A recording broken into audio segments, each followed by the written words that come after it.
26 मार्च वाला पूरा पेपर। नमस्कार प्यारे बच्चों, स्वागत आप सभी का आपके अपने YouTube चैनल में। अगर आप राजस्थान बोर्ड कक्षा 10 के स्टूडेंट हैं और 26 मार्च गणित पेपर की आप तैयारी कर रहे हैं तो ये वीडियो आप सभी बच्चों के लिए स्पेशल है। इस वीडियो में मैं आपको राजस्थान बोर्ड कक्षा 10 गणित का एक ऐसा पेपर देने वाला हूं जो आपके 26 मार्च को आने वाला है। अगर आपने एग्जाम से पहले गणित का ये पूरा पेपर आपने तैयार कर लिया तो 26 मार्च को आप गणित के पेपर में तहलका मचा सकते हैं। गणित के पेपर में पूरे 80 मार्क्स हैं, वो आप आराम से ला सकते हैं। तो वीडियो को आपको कहीं पर भी स्किप नहीं करना है, वीडियो को आपको कंप्लीट देखना है। तो सबसे पहले आप देख सकते हैं पेपर में आपको नामांक रोल नंबर का यहाँ पर बॉक्स दिया गया है। तो इस बॉक्स में सबसे पहले आपको आपके रोल नंबर है वो फिल करने हैं और यहाँ पर पेपर में QR कोड आप देख सकते हैं। और माध्यमिक परीक्षा 2025 का ये पेपर है, आपके 2025 का ये पेपर है, सेकेंडरी एग्जामिनेशन 2025।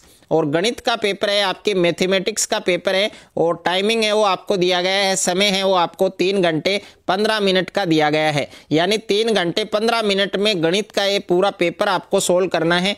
और पूर्णांक आप देख सकते हैं 80 नंबर का ये पेपर आपके होने वाला है। अगर आप भी गणित के पेपर में पूरे 80 मार्क्स हैं वो अचीव करना चाहते हैं तो 26 मार्च को गणित के पेपर में 26 मार्च को गणित के पेपर में आप पूरे 80 मार्क्स लाना चाहते हैं तो ये पूरा पेपर आपको तैयार करना है। तो सबसे पहले पेपर में परीक्षार्थियों के लिए जो सामान्य निर्देश हैं वो दिए गए हैं। तो यहाँ पर आप देख सकते हैं कि परीक्षार्थी हैं वो सर्वप्रथम अपने प्रश्न पत्र पर नामांक है, रोल नंबर है वो अनिवार्यतः लिखें। और दूसरा निर्देश दिया गया है कि सभी प्रश्न करने अनिवार्य हैं। और तीसरा निर्देश दिया गया है कि प्रत्येक प्रश्न का उत्तर दी गई उत्तर पुस्तिका में लिखें। तो पूरे प्रश्न है वो आपको करने हैं और पूरा पेपर आपको करना है और पूरा पेपर आपको इस वीडियो के अंदर मिलेगा। तो वीडियो को आपको कंप्लीट देखना है। तो सबसे पहले पेपर में आप देख सकते हैं खंड ए सेक्शन ए आपको दिया गया है और सेक्शन ए में फर्स्ट क्वेश्चन आपको दिया गया है कि निम्न बहुविकल्पीय प्रश्नों में सही विकल्प का चयन कर उत्तर है वो उत्तर पुस्तिका में लिखें। यानी choose the correct option of the following multiple choice questions and write them in the answer book. यहाँ पर क्वेश्चन नंबर फर्स्ट आपको दिया गया है कि एक परिमेय संख्या और एक अपरिमेय संख्या का योग या अंतर कौन सी संख्या है। तो ए ऑप्शन में दे रखा है आपकी परिमेय संख्या और बी ऑप्शन में आपको दे रखा है अपरिमेय संख्या और सी ऑप्शन में दे रखा है आपकी पूर्ण संख्या और डी ऑप्शन में दे रखा है आपकी प्राकृत संख्या। तो एक परिमेय संख्या और एक अपरिमेय संख्या का जो योग है, अंतर है या गुणनफल है वो हमेशा कौन सी संख्या होती है, आपकी अपरिमेय संख्या होती है। तो इसमें बी ऑप्शन है वो आपका क्या होगा, करेक्ट होगा। यानी बी ऑप्शन आपका सही हो जाएगा, इरेशनल नंबर। और उसके बाद में नेक्स्ट क्वेश्चन दे रखा है आपके क्वेश्चन नंबर सेकंड है। यहाँ पर आप देख सकते हैं कि समीकरण x बराबर आपको दे रखा है 25/x। इसका आपको हल बताना है। यानी जब इसको आप क्रॉस मल्टीपल करेंगे तो ये बनेगा आपके x² बराबर 25 बनेगा। और जब इसको आप हल करेंगे, सरल करेंगे तो उसका जो आंसर है वो आपके क्या आएगा, प्लस में भी आएगा और माइनस में भी आएगा। तो इसमें सही ऑप्शन है आपका करेक्ट होगा, +-5 यानी प्लस का 5 और माइनस का 5। उसके बाद में अगला क्वेश्चन दे रखा है आपके क्वेश्चन नंबर थर्ड आप देख सकते हैं। यदि द्विघात बहुपद ax² + bx + c के जो शून्य के जो जीरोज हैं वो अल्फा और बीटा हैं तो अल्फा बीटा का मान आपको बताना है। तो अल्फा प्लस बीटा बराबर होता है आपके माइनस का b/a। और यहाँ पर आपको पूछा है अल्फा बीटा का मान पूछा है तो अल्फा बीटा बराबर क्या होता है, c/a। यानी ए ऑप्शन आपका सही बनेगा। उसके बाद में नेक्स्ट क्वेश्चन दे रखा है आपके क्वेश्चन नंबर 4 है। आपके क्वेश्चन नंबर 4 में आपको दिया गया है कि एक द्विघात बहुपद के शून्यकों की अधिकतम संख्या होती है। तो एक द्विघात बहुपद में अधिकतम कितने शून्यक हो सकते हैं, 2 शून्यक हो सकते हैं। तो इसमें बी ऑप्शन आपका सही बनेगा। उसके बाद में नेक्स्ट है आपके क्वेश्चन नंबर 5। क्वेश्चन नंबर 5 आपके बहुत ही इजी क्वेश्चन है कि समकोण त्रिभुज का एक कोण होता है। तो समकोण त्रिभुज के तीनों कोणों का योग अगर आपसे पूछा जाए तो 180 डिग्री, बट यहाँ पर आपको पूछा है समकोण त्रिभुज का एक कोण। तो समकोण त्रिभुज का एक कोण कितने डिग्री का होता है, कितने अंश का होता है, 90 डिग्री का। और इसलिए इसमें ब ऑप्शन आपका सही बनेगा। उसके बाद में क्वेश्चन नंबर 6 आपको दे रखा है। क्वेश्चन नंबर 6 है आपके कि समद्विबाहु त्रिभुज में कितनी भुजाएं समान होती हैं, यानी एक समद्विबाहु त्रिभुज है उसमें कितनी भुजाएं हैं वो इक्वल होती हैं, तो 2 भुजाएं हैं वो समान होती हैं, तो स ऑप्शन आपका क्या बनेगा, सही बनेगा। उसके बाद में क्वेश्चन नंबर 7 है आपके।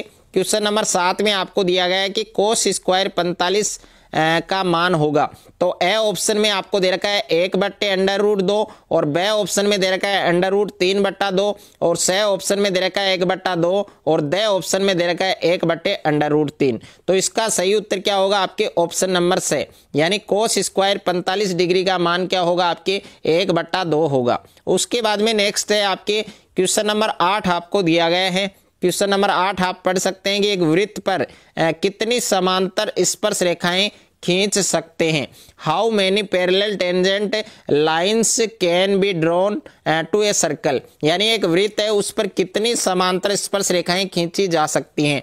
तो ए ऑप्शन में दे रखा है 2 और ब ऑप्शन में दे रखा है 1 और स ऑप्शन में दे रखा है 3 और द ऑप्शन में दे रखा है 0। तो इसका सही उत्तर क्या होगा आपके ऑप्शन नंबर ए, यानी एक वृत्त है उस पर कितनी समांतर स्पर्श रेखाएं खींची जा सकती हैं, 2 समांतर स्पर्श रेखाएं खींची जा सकती हैं, तो ए ऑप्शन आपका सही होगा। उसके बाद में क्वेश्चन नंबर 9 आपको दे रखा है कि वृत्त की सभी त्रिज्याएं आपस में क्या होती हैं, यानी एक वृत्त है और उस वृत्त की सभी त्रिज्याएं हैं जो रेडियस हैं वो आपस में क्या होती हैं। तो ए ऑप्शन में दे रखा है बराबर होती हैं, ब ऑप्शन में दे रखा है लंब होती हैं, स ऑप्शन में दे रखा है समांतर होती हैं और द ऑप्शन में दे रखा है इनमें से कोई नहीं। तो इसका सही उत्तर क्या होगा आपके ऑप्शन नंबर ए होगा, यानी वृत्त की सभी त्रिज्याएं हैं, सभी रेडियस हैं वो आपस में क्या होती हैं, बराबर होती हैं। प्रश्न संख्या 10 है आपके कि साइन 30 डिग्री का मान क्या होता है। तो साइन 30 डिग्री का मान क्या होता है 1/2, तो इसमें ए ऑप्शन आपका सही होगा। उसके बाद में प्रश्न संख्या 11 आपको दे रखा है कि साइन स्क्वायर 45 डिग्री का मान, तो साइन स्क्वायर 45 डिग्री का मान क्या होगा 1/2 बनेगा, तो इसमें स ऑप्शन आपका सही होगा। उसके बाद में प्रश्न संख्या 12 आपको दे रखा है वृत्त के क्षेत्रफल का सूत्र आपको बताना है, यानी वृत्त के क्षेत्रफल का सूत्र आपको बताना है, तो πr², यानी इसमें ए ऑप्शन है वो आपका सही होगा। तो area of circle, area of the circle है, इसका फॉर्मूला क्या होगा आपके πr², तो इसमें ए ऑप्शन आपका सही होगा। उसके बाद में प्रश्न संख्या 12 आपको दे रखा है यदि एक वृत्त है उसकी त्रिज्या आपको दे रखी है, उसकी रेडियस आपको दे रखी है 7 सेंटीमीटर, आपको उसका क्षेत्रफल बताना है। तो वृत्त का क्षेत्रफल होता है आपके πr², पाई का मान होता है 22/7 और रेडियस है जो त्रिज्या है वो आपको 7 सेंटीमीटर दे रखी है। तो जब इसका मान हम पुट करेंगे सूत्र में तो वो आपके क्या होगा 154 वर्ग सेंटीमीटर, यानी ए ऑप्शन आपका इसमें सही बनेगा। उसके बाद में नेक्स्ट क्वेश्चन आपको दे रखा है कि घन के फलक होते हैं, तो घन के जो फलक है वो कितने होते हैं। तो ए ऑप्शन में दे रखा है 4, ब ऑप्शन में दे रखा है 5 और स ऑप्शन में दे रखा है 6 और द ऑप्शन में दे रखा है 7। तो इस क्वेश्चन का करेक्ट आंसर आप सभी बच्चों को कमेंट बॉक्स में बताना है। उसके बाद में नेक्स्ट क्वेश्चन आपको दे रखा है कि बेलन के आयतन का सूत्र, तो बेलन के आयतन का जो सूत्र है, जो फॉर्मूला है वो आपको बताना है कि कौन सा होगा। तो ए ऑप्शन में दे रखा है πr²h, ब ऑप्शन में 1/3 πr²h और स ऑप्शन में दे रखा है πrh और द ऑप्शन में दे रखा है इनमें से कोई नहीं। यानी कक्षा 10 गणित के सभी चैप्टर के जो फॉर्मूले हैं वो आपको पहले अच्छे से याद करने हैं, क्योंकि कुछ फॉर्मूले हैं वो आपके ऑब्जेक्टिव टाइप में सीधे बन रहे हैं, कुछ आपके रिक्त स्थान में आएंगे, कुछ आपके अति लघुत्रात्मक में आएंगे और जो बड़े क्वेश्चन है, जो लॉन्ग क्वेश्चन है वो तो बगैर फॉर्मूले के नहीं बनेंगे। तो सभी चैप्टर के जो फॉर्मूले हैं वो आपको पहले अच्छे से याद करने हैं। अगर आपको सभी फॉर्मूले चाहिए तो वो आप उसका जो लिंक है वो मैंने डिस्क्रिप्शन में दे दिया है, वहां जाकर आप कक्षा 10 गणित के सभी चैप्टर के जो फॉर्मूले हैं वो एक साथ आप याद कर सकते हैं, एक साथ आप पढ़ सकते हैं। उसके बाद में सेक्शन बी आपको दे रखा है, खंड ब आपको दिया गया है और इसमें प्रश्न संख्या 2 है आपके कि 140 को अभाज्य गुणनखंड के गुणनफल के रूप में व्यक्त कीजिए। तो 140 है उसको अभाज्य गुणनखंडों के गुणनफल के रूप में आपको व्यक्त करना है। और उसके बाद में प्रश्न संख्या 3 आपको दिया गया है कि एक समांतर श्रेणी है, एक समांतर श्रेणी है 2 4 6 8, इसका आपको सारू अंतर बताना है, इसका आपको कॉमन डिफरेंस ज्ञात करना है। क्वेश्चन नंबर 4 है आपकी कि समांतर श्रेणी 10 7 4, इसका आपको 30वां पद ज्ञात करना है, यानी एक समांतर श्रेणी है 10 7 4, इसका हमें 30वां जो पद है, 30वां जो टर्म है वो हमें फाइंड करना है। क्वेश्चन नंबर 5 है त्रिभुज में कितनी भुजाएं व कोण होते हैं। तो एक त्रिभुज है उसमें 3 भुजाएं होती हैं और 3 कोण होते हैं, यह आपको अच्छे से याद रखना है।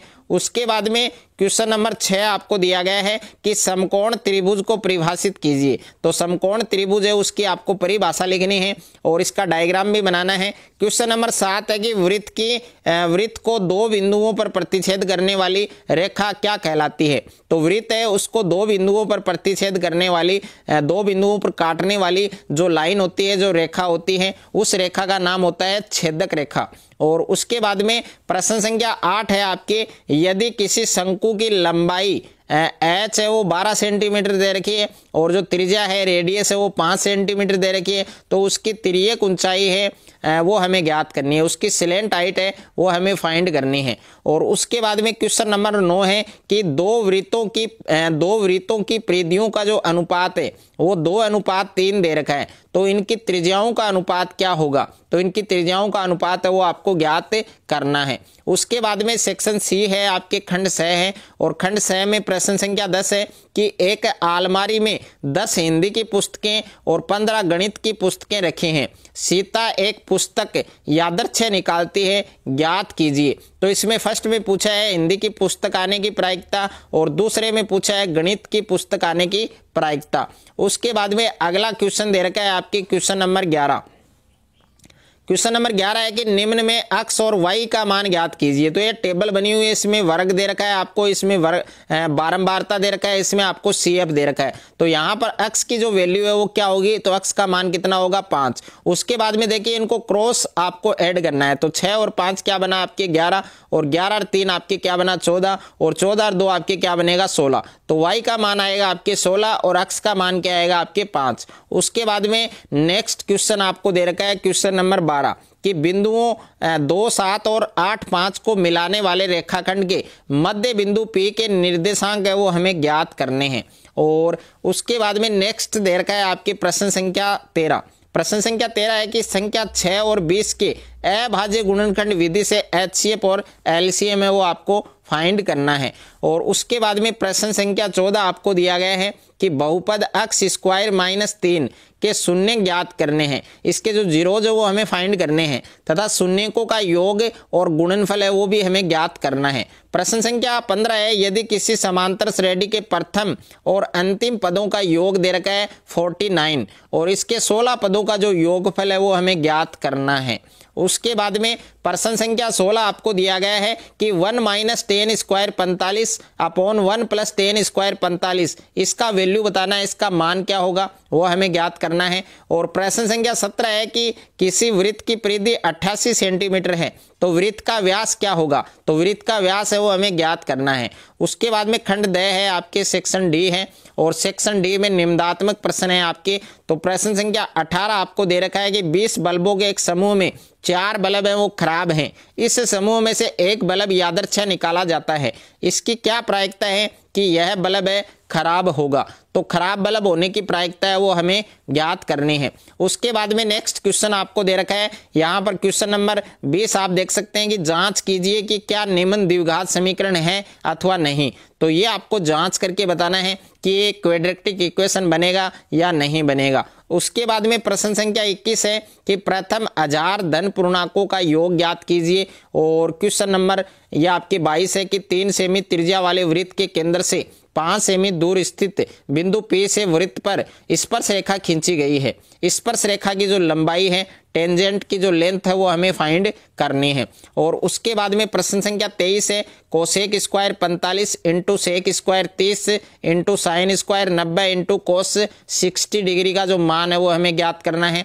प्रश्न संख्या 24 है यदि एक अर्धगोले का संपूर्ण पृष्ठीय क्षेत्रफल 48 पाई वर्ग सेमी है तो उसका व्यास क्या होगा, तो उसका वो व्यास है वो हमें फाइंड करना है। और उसके बाद में प्रश्न संख्या 25 है, यदि एक स्तंभ के आधार से 40 मीटर दूर स्थित बिंदु पर स्तंभ के ऊपरी सिरे का उन्नयन कोण 60 डिग्री है तो स्तंभ की ऊंचाई क्या होगी। और अथवा में दे रखा है कि 10 मीटर ऊंची मीनार की परछाई की लंबाई क्या होगी, जबकि सूर्य का उन्नयन कोण कितना है, 30 डिग्री है। और उसके बाद में प्रश्न संख्या 26 आपको दे रखा है कि निम्न बारंबारता बटन का समांतर माध्य ज्ञात कीजिए। तो ये आपको बारंबारता बटन दिया गया, एक सारणी दी गई है, इसका आपको अरिथमेटिक मीन ज्ञात करना है, इसका समांतर माध्य आपको ज्ञात करना है।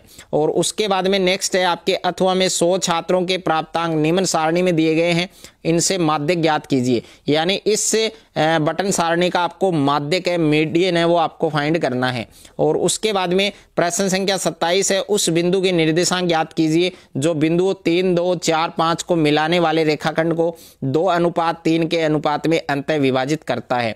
अथवा में प्रश्न है, बिंदुओं 5, -6, -1, -4 को जोड़ने वाले रेखाखंड को y अक्ष किस अनुपात में विभाजित करता है। इस प्रतिच्छेद बिंदु के जो निर्देशांक है, जो कोऑर्डिनेट है, वो भी हमें फाइंड करने हैं। और प्रश्न संख्या नेक्स्ट है आपके, एक स्लेटी पासे और एक नीले पासे को एक साथ फेंका जाता है, सभी संभावित परिणामों को लिखा जाता है, इसकी क्या प्रायिकता है कि दोनों पासों की संख्याओं का योग 8 या फिर 11। तो दोनों की प्रायिकता आपको ज्ञात करनी है।